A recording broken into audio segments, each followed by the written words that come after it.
Mesdames et messieurs, bonjour et bienvenue sur les ailes du pouvoir magazine pour votre flash de l'information. Pour notre flash d'information en société, le ministre de l'Habitat et du Développement urbain octroie du matériel d'hygiène à une quinzaine de comités de développement des quartiers. Au lendemain de la tenue des états généraux sur la gestion des ressources en déchets, le ministre de l'Habitat et du Développement urbain, Célestine Ketcha-Cortez, à travers la DDSV, est passé à l'offensive en octroyant du matériel d'hygiène et de salubrité, des équipements générateurs de revenus à une quinzaine de comités de développement des quartiers dans certaines communes de Douala, de Yaoundé et la commune de Bazoum.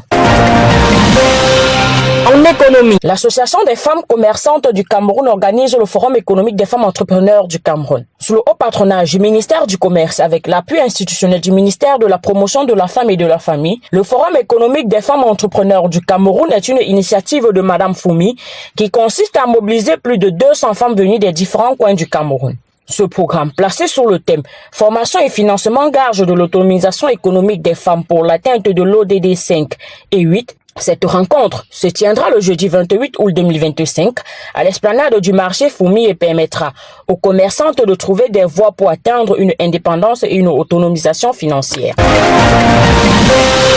En santé, inauguration officielle de la centrale de production d'oxygène médical à l'hôpital régional de Limbé par le ministre Dr Manaouda Malachi. Une visite marquée par l'espoir et l'action concrète. Le jeudi 21 août 2025, le Dr Manaouda Malachi, ministre de la Santé publique, a marqué une nouvelle étape dans sa visite de travail dans la région du Sud-Ouest. Après une première halte à Boya, où il s'est enquis de l'avancement des travaux du centre d'hémodialyse et du centre hospitalier régional, il a officiellement inauguré la toute nouvelle centrale autonome de production d'oxygène médical à l'hôpital régional de Limbé, en présence du gouverneur de la région, M. Bernard Okalia Bilay, et de plusieurs autres personnalités.